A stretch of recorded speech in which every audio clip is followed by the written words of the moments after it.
Good afternoon from Sacred Space at Titania's Realm. It's 4:28 p.m. on the 4th of December 2024, and yes, it's been another very hot day, but very murky and overcast, and I'm in a quiet little rage because I was expecting a parcel to be delivered today, and the Australia Post van just drove off. I actually saw them driving off, and then when I checked my emails, they said they couldn't get in because I have locked gates. I never lock my gates. So whoever that person is did that quite malfeasantly. I'm really livid. And then when I finally tracked down with the tracking, they said it would be handed in to my local post office tomorrow after 4 p.m. So I have to wait more than 24 hours to go and collect my parcel because of some malfeasant, nasty, lazy little fucking arsehole. Oh, it grinds my gears when they do things like that. They always do it every Christmas period. Just get really fucking nasty about delivering the mail. And it's awful because, like, my local postman that comes on the bike is a lovely man. Like, he would not have done that.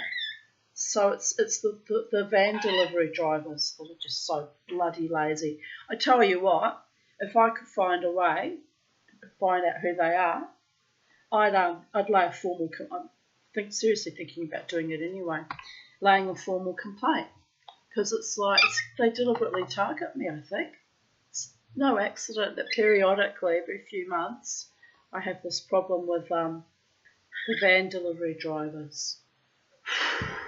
So I've had steam blowing out of my ears for about the last hour or so since I checked my emails and saw the obnoxious thing saying the gates are locked. What? You know, they used to complain about the dog, about that. One time they complained about the dog and they caught themselves out too because the dog had died.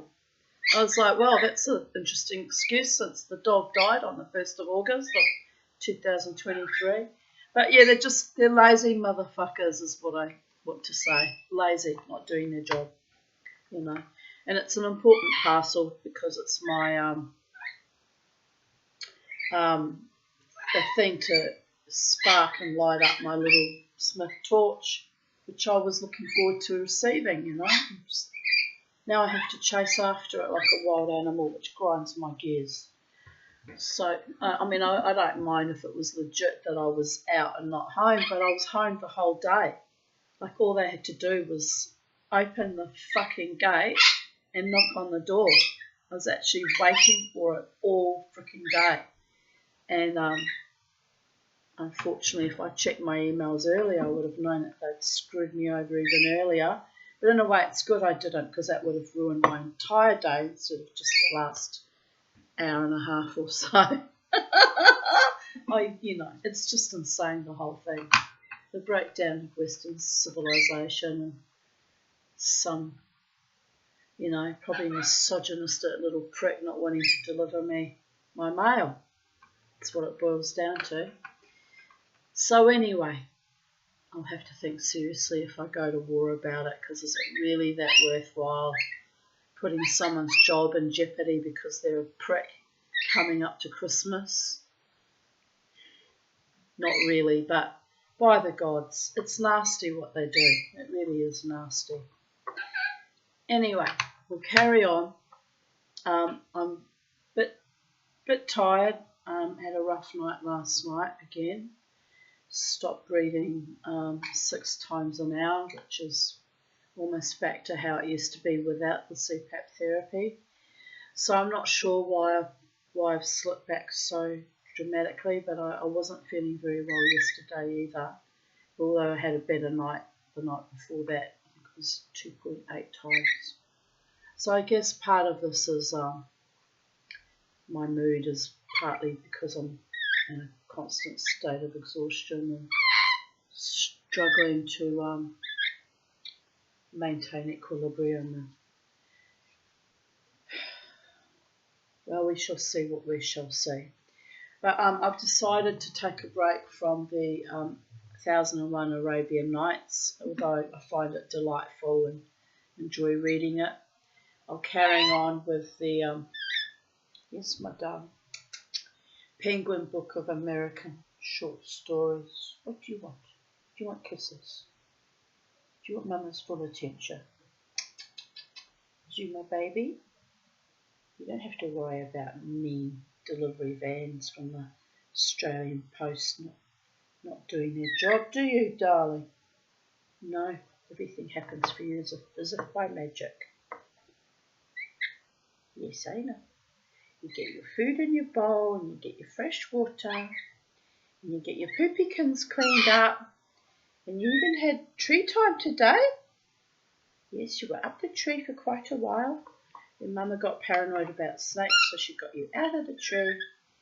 And then Mama went and got I bought a hot chicken and some salad, pasta salad, because I got hungry, so I had that for a very late lunch. This is how I found out about what had happened with my parcel, because I was literally sitting in the Woolies car park, checked my emails and saw that obnoxious, absolute lie. This is the thing that even more grinds my gears, when I'm lied to, because I was home the entire time and they could easily have opened the gate. Lying, saying there's locked gates. By the gods. Anyway, I have to let it go, because in the broad scheme of things it's not really that important, is it? There's more worse things happening in the world than some motherfucker not delivering my parcel on time. So let us carry on with a story by Nathaniel Hawthorne, Young Goodman Brown. Just might put my aircon back on because I turned it off. Now it's already feeling rather hot.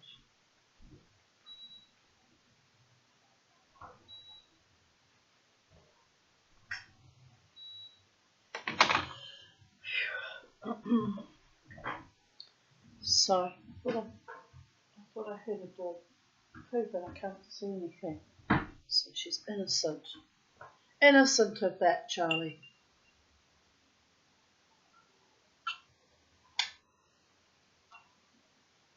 I'm drinking. Okay, you're drinking too. Sun's peering out behind all this cloud and haze. It just looks like a big white electric light bulb in the sky. It's rather strange, to be honest. I'd show you, but I'd have to turn the whole laptop around and it's a bit of a drama. Anyway, Young Goodman Brown. Young Goodman Brown came forth at sunset into the street at Salem village, but put his head back after crossing the threshold to exchange a parting kiss with his young wife. And Faith, as the wife was aptly named, thrust her own pretty head into the street, letting the wind play with the pink ribbons of her cap, while she called to Goodman Brown. "Dearest heart," whispered she, softly and rather sadly, when her lips were close to his ear, "prithee put off your journey until sunrise, and sleep in your own bed tonight. A lone woman is troubled with such dreams and such thoughts that she is afeard of herself sometimes. Pray tarry with me this night, dear husband, of all nights in the year." "My love and my faith," replied young Goodman Brown, "of all nights in the year, this one night must I tarry away from thee. My journey, as thou callest it, back and forth, must needs be done twixt now and sunrise.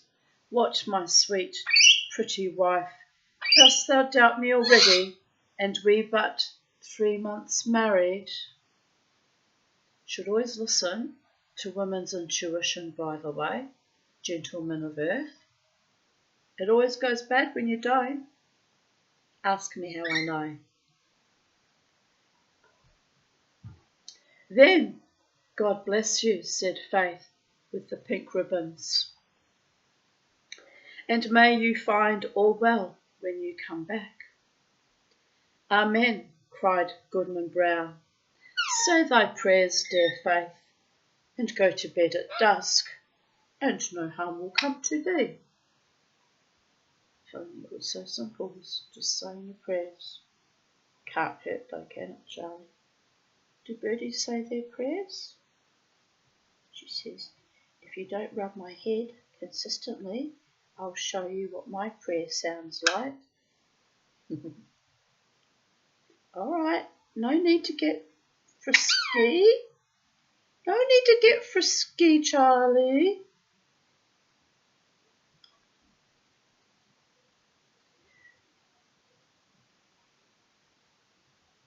So they parted, and the young man pursued his way until, being about to turn the corner by the meeting house, he looked back and saw the head of Faith still peeping after him with a melancholy air in spite of her pink ribbons. She really was quite concerned. Poor little Faith, thought he, for his heart smote him. What a wretch am I to leave her on such an errand. She talks of dreams too.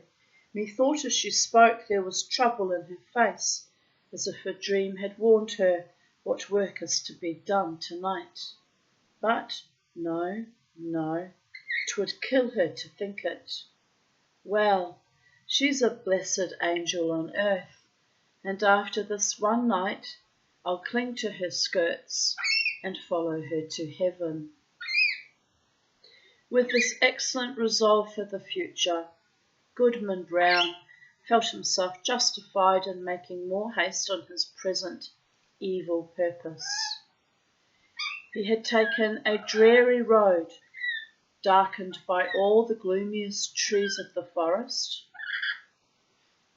which barely stood aside to let the narrow path creep through, and closed immediately behind.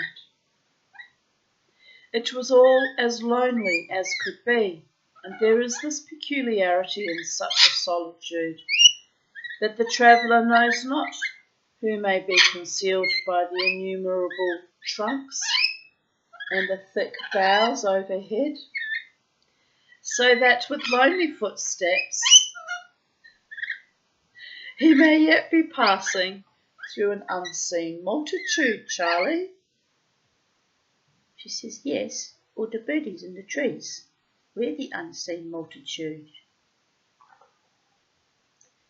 "There may be a devilish Indian behind every tree," said Goodman Brown to himself, and he glanced fearfully behind him as he added, "What if the devil himself should be at my very elbow?" His head being turned back, he passed a crook of the road, and, looking forward again, beheld the figure of a man in grave and decent attire, seated at the foot of an old tree. He arose at Goodman Brown's approach, and walked onward side by side with him. "You are late, Goodman Brown," said he. "The clock of the Old South was striking as I came through Boston, and that is full 15 minutes gone." Excuse me. "Faith kept me back a while," replied the young man, with a tremor in his voice, caused by the sudden appearance of his companion, though not wholly unexpected. It was now deep dusk in the forest, and deepest in that part of it where these two were journeying.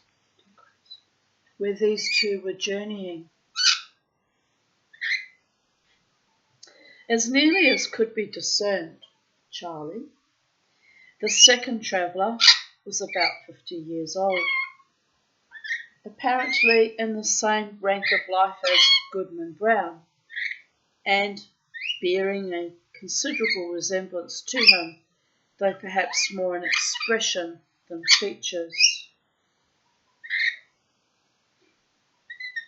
Still, they might have been taken for father and son. And yet, though the elder person was as simply clad as the younger, and as simple in manner too, he had an indescribable air of one who knew the world, and who would not have felt abashed at the governor's dinner table, or in King William's court, were it possible that his affairs should call him thither. But the only thing about him that could be fixed upon as remarkable was his staff, which bore the likeness of a great black snake, Charlie. Snaky. So curiously wrought that it might almost be seen to twist and wriggle on itself like a living serpent, Charlie. This, of course, must have been an ocular deception assisted by the uncertain light. Come, Goodman Brown, cried his fellow traveller, this is a dull pace for the beginning of a journey. Take my staff, if you are so soon weary. Friend, said the other, exchanging his slow pace for a full stop. Having kept covenant by meeting thee here, it is my purpose now to return whence I came. I have scruples touching the matter thou wottest of. Isn't it interesting it's got the same old archaic language in the stories we had in the Arabian Nights? Very interesting. Mama's stuck in a time loop. How's the weather in 1864? Oh, pretty good, baby. My stays. Someone needs to tighten my stays. But not today. I'm not wearing my corset today, am I, Charlie? I know. Sayest thou so? Replied he of the serpent, smiling apart. Let us walk on nevertheless, reasoning as we go, and if I convince thee, not thou shalt turn back. Hang on. And if I convince thee not, thou shalt turn back. We are but a little way in the forest yet. Too far, exclaimed the Goodman, unconsciously resuming his walk. My father never went into the woods on such an errand, nor his father before him. We have been a race of honest men and good Christians since the days of the martyrs. And shall I be the first of the name of Brown that ever took this path and kept such company, thou wouldst say, observed the elder person, interpreting his pause. Well said, Goodman Brown. I have been as well acquainted with your family as with ever a one among the Puritans, and that's no trifle to say. I helped your grandfather, the constable, when he lashed the Quaker woman so smartly through the streets of Salem, and it was I that brought your father a pitch pine knot kindled at my own hearth to set fire to an Indian village in King Philip's War. They were my good friends both, and many a pleasant walk have we had along this path, and returned merrily after midnight. I would fain be friends with you, for their sake. If it be as thou sayest, replied Goodman Brown, I marvel they never spoke of these matters, or verily, I marvel not, seeing that the least rumour of the sort would have driven them from New England. We are a people of prayer and good works to boot, and abide no such wickedness. Wickedness or not, said the traveller with the twisted staff, I have a very general acquaintance here in New England. The deacons, stop pulling out your feathers, naughty one. Dear goddess. The deacons of many a church have drunk the communion wine with me. The select men of diverse towns make me their chairman, and a majority of the great and general court are firm supporters of my interest. The governor and I too. But these are state secrets. Can this be so? Cried Goodman Brown, with a stare of amazement at his undisturbed companion. Howbeit, I have nothing to do with the governor and council. They have their own ways, and are no rule for a simple husbandman like me. But, were I to go on with thee, how should I meet the eye of that good old man, our minister at Salem village? Oh, his voice would make me tremble both Sabbath day and lecture day. Thus far the elder traveller had listened with due gravity, but now burst into a fit of irrepressible mirth, shaking himself violently with his snake-like staff, shaking himself so violently that his snake-like staff actually seemed to wriggle in sympathy. Ha ha ha ha! Shouted he again and again, then composing himself. Well, go on, Goodman Brown, go on, but, prithee, don't kill me with laughing. Well, then, to end the matter at once, said Goodman Brown, considerably nettled. There is my wife, Faith. It would break her dear little heart, and I'd rather break my own. Nay, if that be the case, answered the other, e'en go thy ways, Goodman Brown. I would not for 20 old women, like the one hobbling before us, that Faith should come to any harm.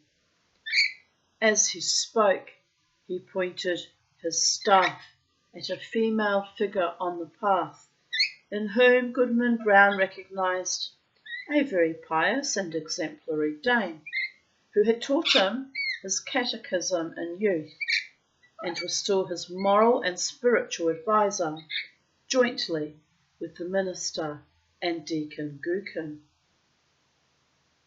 A marvel, truly, that Goody Cloyce should be so far in the wilderness at nightfall, said he. But with your leave, friend, I shall take a cut through the woods until we have left this Christian woman behind. Being a stranger to you, she might ask whom I was consorting with and whither I was going. Be it so, said his fellow traveller, betake you to the woods and let me keep the path. Accordingly, the young man turned aside, but took care to watch his companion, who advanced softly along the road until he had come within a staff's length of the old dame. She, meanwhile, was making the best of her way with singular speed for so aged a woman, and mumbling some indistinct words, a prayer doubtless, as she went. The traveller put forth his staff and touched her withered neck with what seemed the serpent's tail. The devil! Screamed the pious old lady. Then Goody Cloyce knows her old friend, observed the traveller, confronting her and leaning on his writhing stick. Ah, forsooth, and is it your worship indeed? Cried the good dame. Yea, truly is it, and in the very image of my old gossip, Goodman Brown, the grandfather of the silly fellow that now is. But would your worship believe it? My broomstick hath strangely disappeared, stolen, as I suspect, by that unhanged witch, Goody Corey, and that too when I was all anointed with the juice of smallage and cinquefoil and wolfsbane, mingled with fine wheat and the fat of a newborn babe, said the shape of old Goodman Brown. Ah, your worship knows the recipe, cried the old lady, cackling aloud. So, as I was saying, being all ready for the meeting and no horse to ride on, I made up my mind to foot it, for they tell me there is a nice young man to be taken into communion tonight. But now your good worship will lend me your arm, and we shall be there in a twinkling. That can hardly be, answered her friend.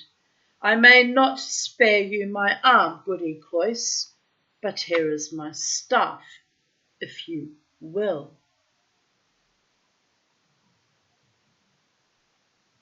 So saying, he threw it down at her feet, where, perhaps, it assumed life, being one of the rods which its owner had formerly lent to the Egyptian Magi.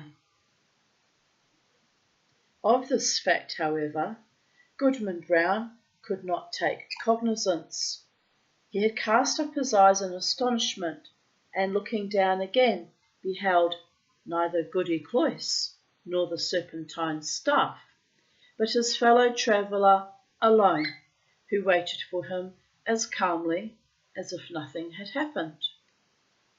That old woman taught me my catechism, said the young man, and there was a world of meaning in this simple comment.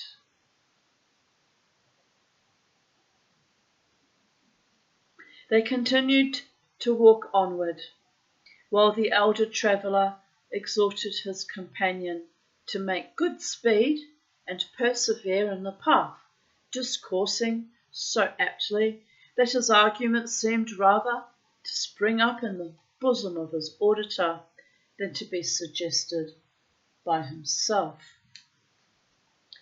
As they went, he plucked a branch of maple to serve for a walking stick, and began to strip it of the twigs and little boughs, which were wet with evening dew.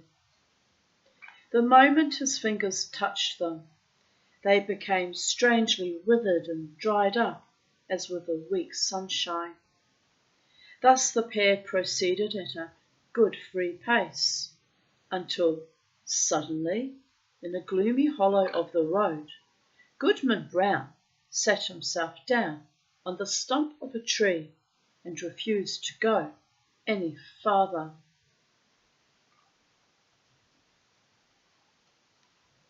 Friend, said he stubbornly, my mind is made up. Not another step will I budge on this errand. What if a wretched old woman do choose to go to the devil when I thought she was going to heaven?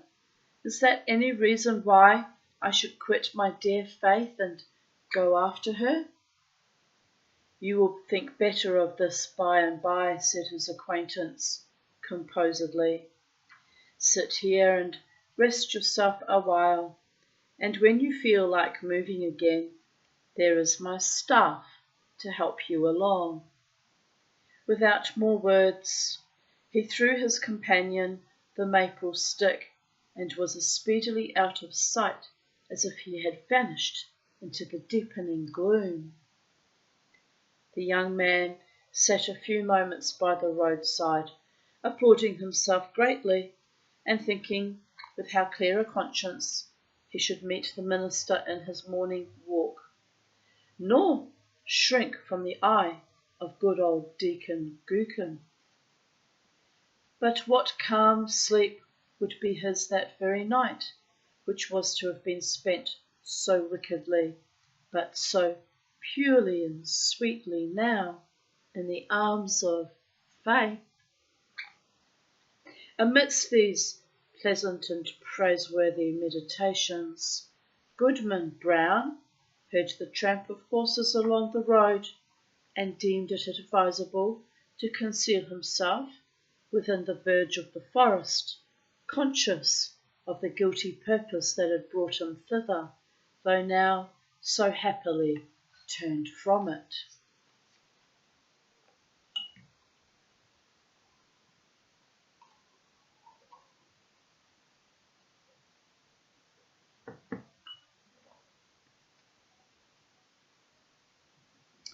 On came the hoof tramps and the voices of the riders, two grave old voices, conversing soberly as they drew near. These mingled sounds appeared to pass along the road, within a few yards of the young man's hiding place, but, owing doubtless to the depth of the gloom at that particular spot, neither the travellers nor their steeds were visible, though their figures brushed the small boughs by the wayside. It would not be seen that they intercepted, even for a moment, the faint gleam from the strip of bright sky athwart which they must have passed. Goodman Brown alternately crouched and stood on tiptoe, pulling aside the branches and thrusting forth his head as far as he durst without discerning so much as a shadow. It vexed him the more because he could have sworn, were such a thing possible, that he recognised the voices of the minister and Deacon Goodman, jogging along quietly as they were wont to do when bound to some inordination or ecclesiastical council. While yet within hearing, one of the riders stopped to pluck a switch.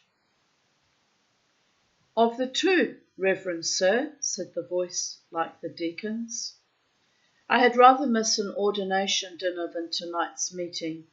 They tell me that some of our community are to be here from Falmouth and beyond, and others from Connecticut and Rhode Island, besides several of the Indian powwows, who, after their fashion, know almost as much deviltry as the best of us. Moreover, there is a goodly young woman to be taken into communion." "Mighty well, Deacon Goodman," replied the solemn old tones of the minister.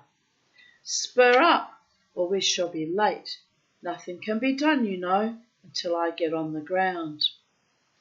The hoofs clattered again, and the voices, talking so strangely in the empty air, passed on through the forest, where no church had ever been gathered or solitary Christian prayed. Whither then could these holy men be journeying so deep into the heathen wilderness?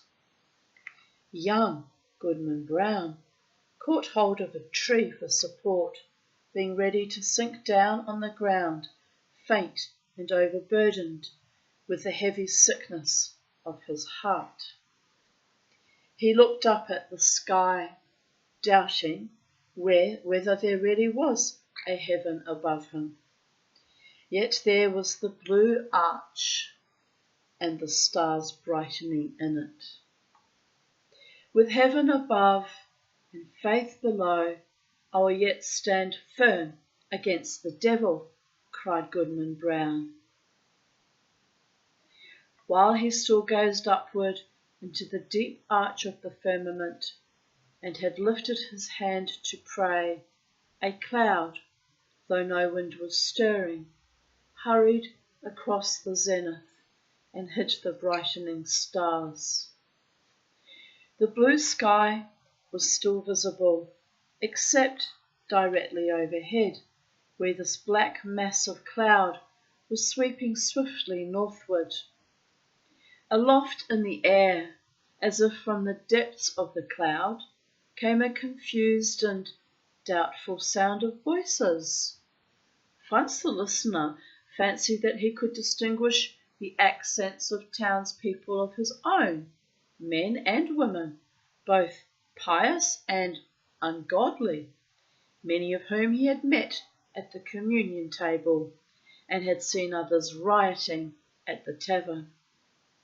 The next moment, so indistinct were the sounds, he doubted whether he had heard aught but the murmur of the old forest whispering without a wind. Then came a stronger swell of those familiar tones, heard daily in the sunshine at Salem village, but never until now from a cloud of night. There was one voice of a young woman uttering lamentations, yet with an uncertain sorrow, and entreating for some favour which perhaps it would grieve her to obtain, and all the unseen multitude, both saints and sinners, seemed to encourage her onward.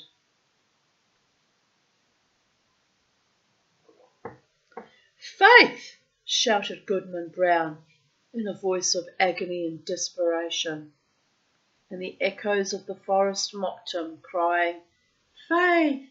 Faith!" as if bewildered wretches were seeking her all through the wilderness.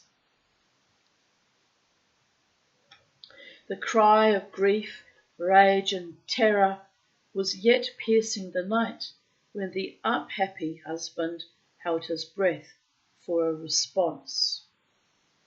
There was a scream, drowned immediately in a louder murmur of voices, fading into far-off laughter, as the dark clouds swept away, leaving the clear and silent sky above Goodman Brown. But something fluttered lightly down through the air and caught on the branch of a tree. The young man seized it and beheld a pink ribbon. "My faith is gone," cried he, after one stupefied moment. "There is no good on earth, and sin is but a name. Come, devil, for to thee is this world given."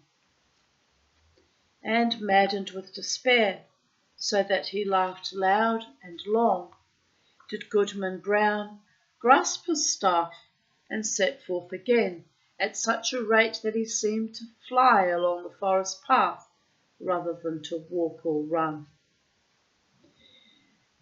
The road grew wilder and drearier and more faintly traced, and vanished at length, leaving him in the heart of the dark wilderness, still rushing onward with the instinct that guides mortal men to evil. The whole forest was peopled with frightful sounds, the creaking of the trees, the howling of wild beasts, and the yell of Indians, while sometimes the wind tolled like a distant church bell, and sometimes gave a broad roar around the traveller, as if all nature were laughing him to scorn. But he was himself the chief horror of the scene, and shrank not from its other horrors. "Ha ha ha ha!" roared Goodman Brown when the wind laughed at him. "Let us hear which will laugh loudest. Think not to frighten me with your deviltry. Come witch, come wizard, come Indian powwow, come devil himself. Here comes Goodman Brown. You may as well fear him as he fears you." In truth, all through the haunted forest, there could be nothing more frightful than the figure of Goodman Brown. On he flew among the black pines, brandishing his staff with frenzied gestures, now giving vent to an inspiration of horrid blasphemy, and now shouting forth such laughter as set all the echoes of the forest laughing like demons around him. The fiend in his own shape is less hideous than when he rages in the breast of man. Thus sped the demoniac on his course until, quivering among the trees, he saw a red light before him, as when the felled trunks and branches of a clearing had been set on fire and throw up their lurid blaze against the sky at the hour of midnight. He paused in a lull of the tempest that had driven him onward, and heard the swell of what seemed a hymn rolling solemnly from a distance with the weight of many voices. He knew the tune. It was a familiar one in the choir of the village meeting house. The verse died heavily away and was lengthened by a chorus, not of human voices, but of all the sounds of the benighted wilderness pealing in awful harmony together. Goodman Brown cried out, and his cry was lost to his own ear by its unison with the cry of the desert. In the interval of silence, he stole forward until the light glared full upon his eyes. At one extremity of an open space, hemmed in by the dark fall of the forest, arose a rock, bearing some rude natural resemblance either to an altar or a pulpit, and surrounded by 4 blazing pines, their tops aflame, their stems untouched, like candles at an evening meeting. The mass of foliage that had overgrown the summit of the rock was all on fire, blazing high into the night and fitfully illuminating the whole field. Each pendant twig and leafy festoon was in a blaze. As the red light arose and fell, a numerous congregation alternately shone forth, then disappeared in shadow, and again grew, as it were, out of the darkness, peopling the heart of the solitary woods at once.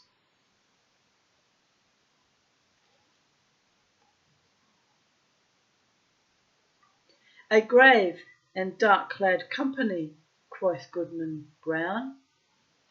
In truth they were such. Among them, quivering to and fro between gloom and splendour, appeared faces that would be seen next day at the council board of the province, and others which, Sabbath after Sabbath, looked devoutly heavenward, and benignantly over the crowded pews from the holiest pulpits in the land. I know the types. Some affirm that the lady of the governor was there.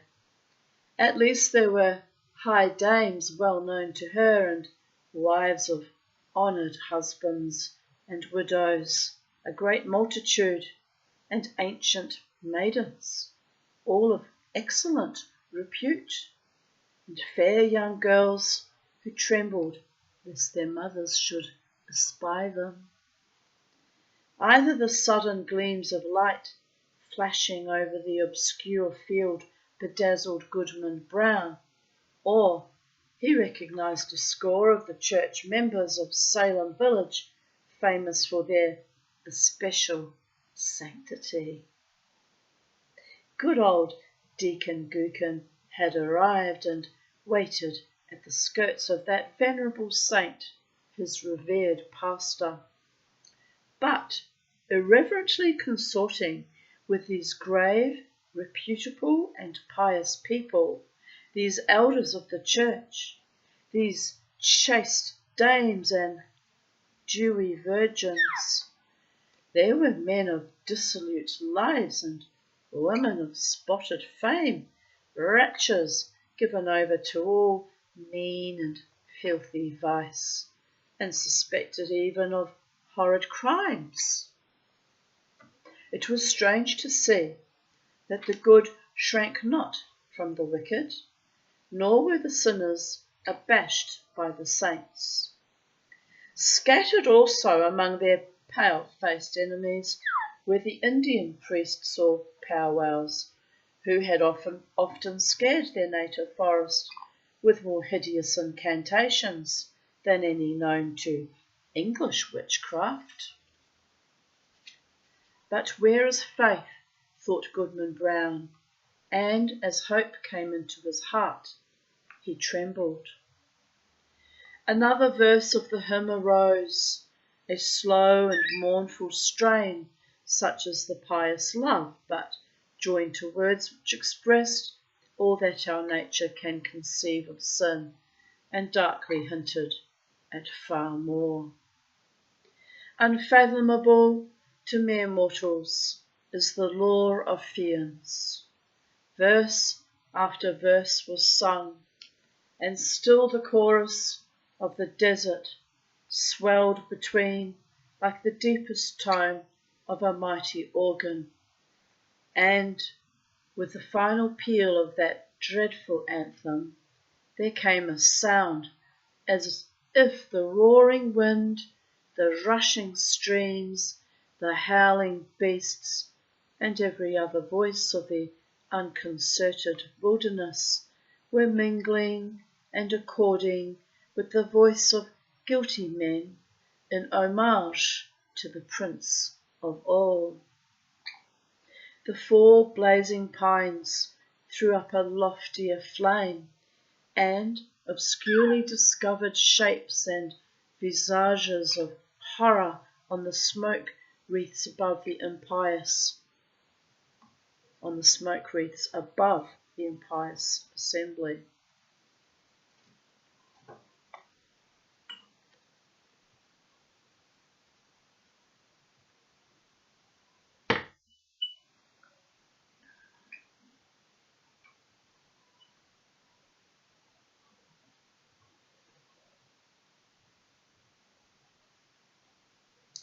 At the same moment, the fire on the rock shot redly forth, and formed a glowing arch above its base, where now appeared a figure. With reverence be it spoken, the figure bore no slight similitude, both in garb and manner, to some grave divine of the New England churches. "Bring forth the converts!" cried a voice that echoed through the field and rolled into the forest. At the word, Goodman Brown stepped forth from the shadow of the trees and approached the congregation, with whom he felt a loathful brotherhood by the sympathy of all that was wicked in his heart. He could have well nigh sworn that the shape of his own dead father beckoned him to advance, looking downward from a smoke wreath, while a woman with dim features of despair threw out her hand to warn him back. Was it his mother?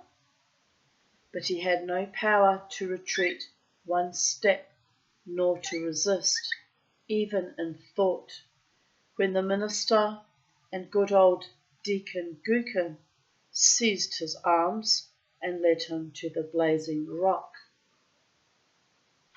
Thither came also the slender form of a veiled female, led between Goody Cloyce, that pious teacher of the catechism, and Martha Carrier, who had received the devil's promise to be Queen of Hell.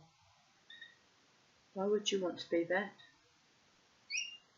Odd. They got so bored in the old days. There wasn't TV or the internet or even, CD players or music. It's all very boring. A rampant hag was she, and there stood the proselytes beneath the canopy of fire. Welcome, my children, said the dark figure, to the communion of your race. Ye have found thus young your nature and your destiny. My children, look behind you. She's going to do a poo. You going to do a poo? Can you do the poo over there, not on the laptop? Over there, go over there. That's it. Do it there, on this cloth. Save me cleaning it after you then. No? You're having some sort of crisis, Charlie. A crisis of the feathery birdie bottom kind.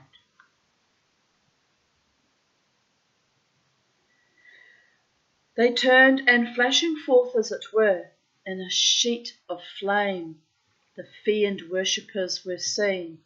The smile of welcome gleamed darkly on every visage. There, resumed the sable form, are all whom ye have reverenced from youth.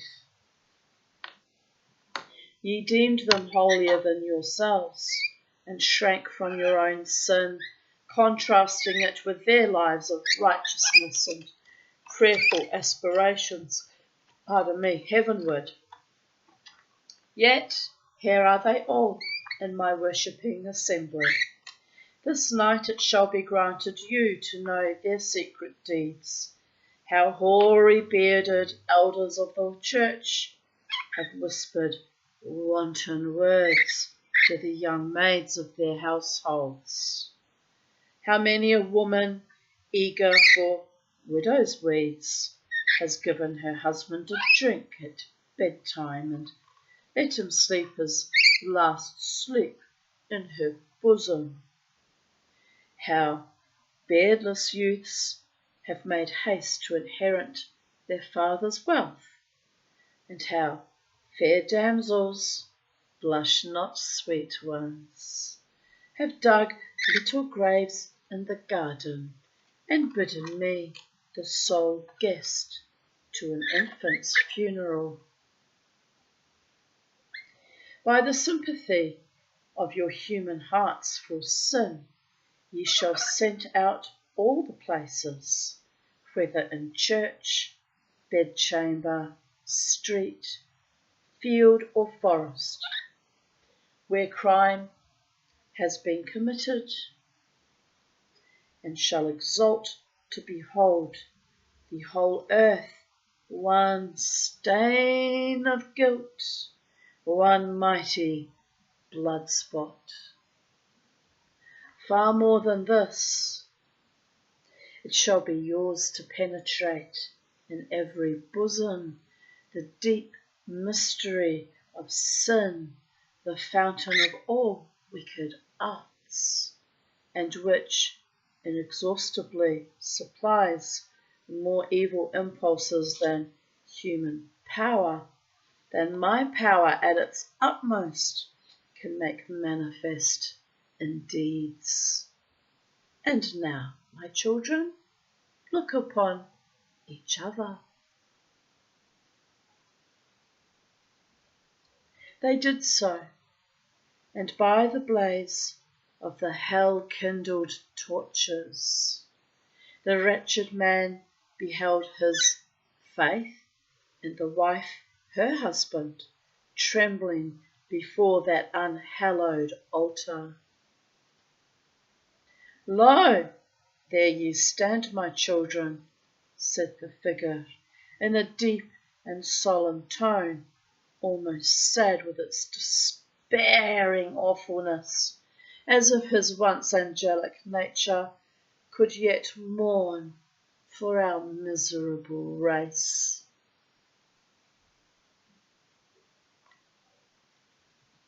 Miserable indeed. depending upon one another's hearts, ye had still hoped that virtue were not all a dream. Now are ye undeceived. Evil is the nature of mankind. Evil must be your only happiness. Welcome again, my children, to the communion of your race. Welcome, repeated the fiend worshippers in one cry of despair and triumph. And there they stood, the only pair, as it seemed, who were yet hesitating on the verge of wickedness in this dark world. A basin was hollowed naturally in the rock. Did it contain water reddened by the lurid light? Or was it blood? Or, perchance, a liquid flame? Herein did the shape of evil dip his hand and prepare to lay the mark of baptism upon their foreheads, that they might be partakers of the mystery of sin, more conscious of the secret guilt of others, both in deed and thought, than they could now be of their own. Judge not, lest thou be judged. Sorry, I had to throw that in. But it's true, is it not?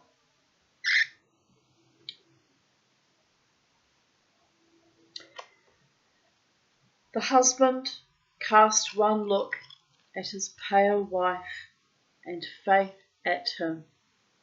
What polluted wretches would the next glance show them to each other, shuddering alike at what they disclosed and what they saw. Faith, Faith, cried the husband, look up to heaven and resist the wicked one.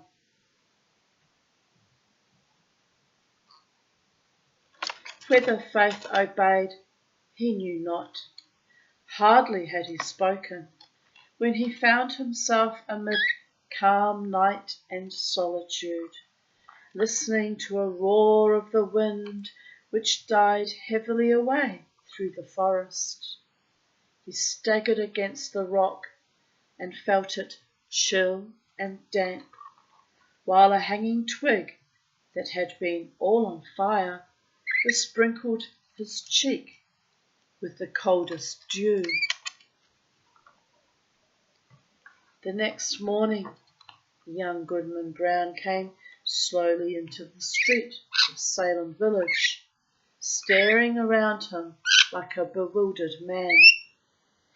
The good old minister was taking a walk along the graveyard to get an appetite for breakfast and meditate his sermon, and bestowed a blessing as he passed on Goodman Brown. He shrank from the venerable saint as if to avoid an anathema. Old Deacon Gookin was at domestic worship, and the holy words of his prayer were heard through the open window. What God doth the wizard pray to? Quoth Goodman Brown. Goody Cloyce, that excellent old Christian, stood in the early sunshine at her own lattice, catechizing a little girl who had brought her a pint of morning's milk. Goodman Brown snatched away the child as from the grasp of the fiend himself. Turning the corner by the meeting house, he spied the head of Faith with the pink ribbons, gazing anxiously forth and bursting into such joy at the sight of him that she skipped along the street and almost kissed her husband before the whole village. But Goodman Brown looked sternly and sadly into her face and passed on without a greeting. Had Goodman Brown fallen asleep in the forest and only dreamed a wild dream of a witch meeting? Be it so if you will, but alas, it was a dream of evil omen for young Goodman Brown, a stern, a sad, a darkly meditative, a distrustful, if not a desperate man did he become from the night of that fearful dream. On the Sabbath day, when the congregation was singing a holy psalm, he could not listen because an anthem of sin rushed loudly upon his ear and drowned all the blessed strain. When the minister spoke from the pulpit with power and fervid eloquence, and with his hand on the open Bible of the sacred truths of our religion and of saint-like lives and triumphant deaths, and of future bliss or misery unutterable, then did Goodman Brown turn pale, dreading lest the roof should thunder down upon the grey blasphemer and his hearers. Often, awaking suddenly at midnight, he shrank from the bosom of faith, and at morning or eventide, when the family knelt down at prayer, he scowled and muttered to himself and gazed sternly at his wife and turned away. And when he had lived long and was borne to his grave, a hoary corpse, followed by Faith, an aged woman, and children and grandchildren, a goodly procession, besides neighbours not a few, they carved no hopeful verse upon his tombstone, for his dying hour was gloom.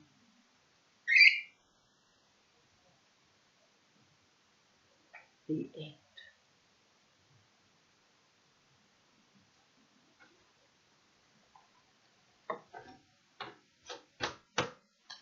And thus concludes today's reading of Young Goodman Brown.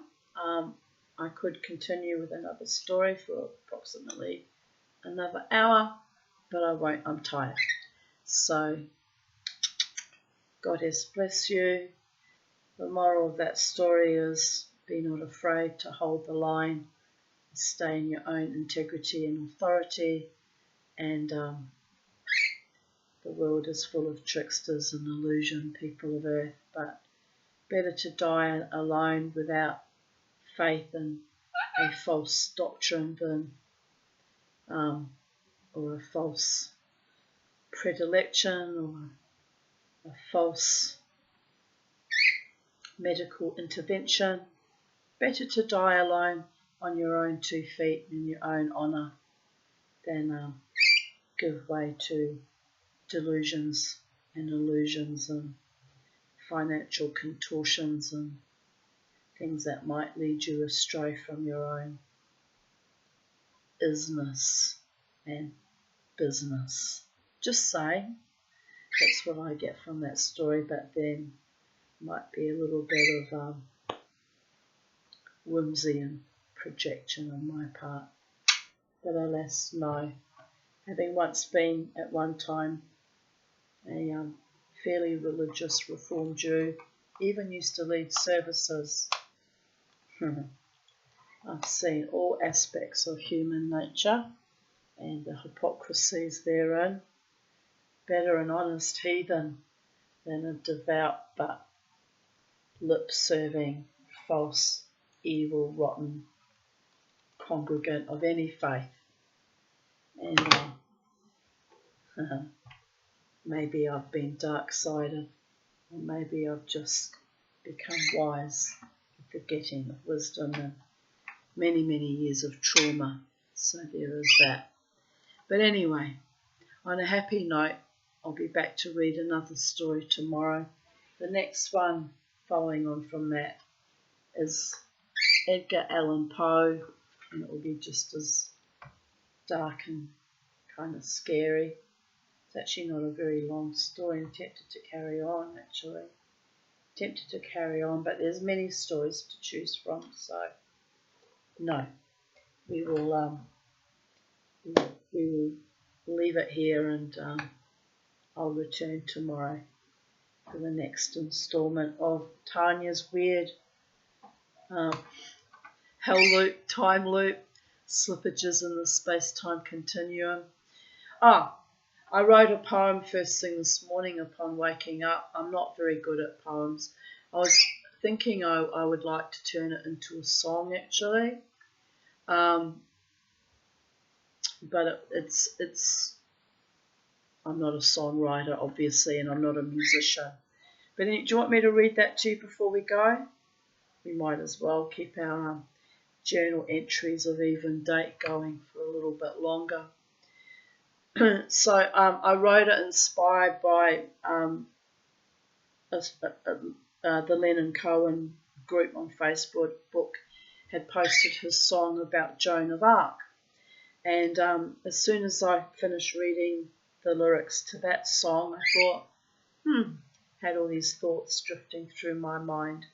So it kind of inspired me. I quickly wrote it down, as I do when the muse is with me. And I literally had not been awake very long, and as I said to you at the beginning of this video, I had a bit of a rough night last night.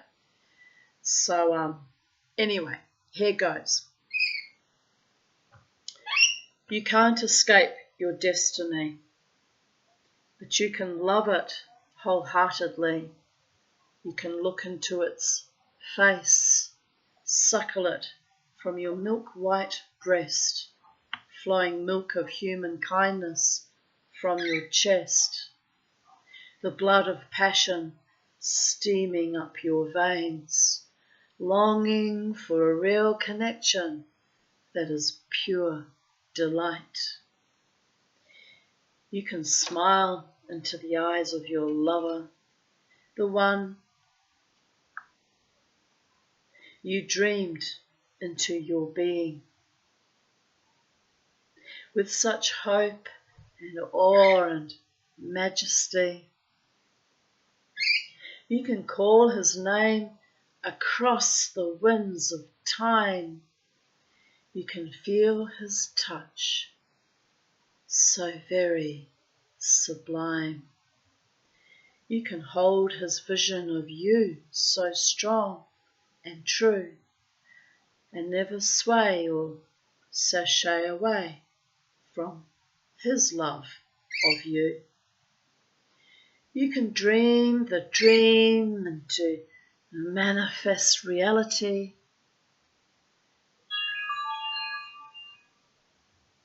And let it slowly slide into mundanity. Or you can champion the love that burns so bright and fight to keep it well alight, nurtured and curated like the greatest art, or a song that is better left for other poets' genius delight. Destiny, amour, life, breath, passion, free to fall higher. Copyright, Tanya Desiree Aarons. So there you go. That was my little morning musing, and kind of my usual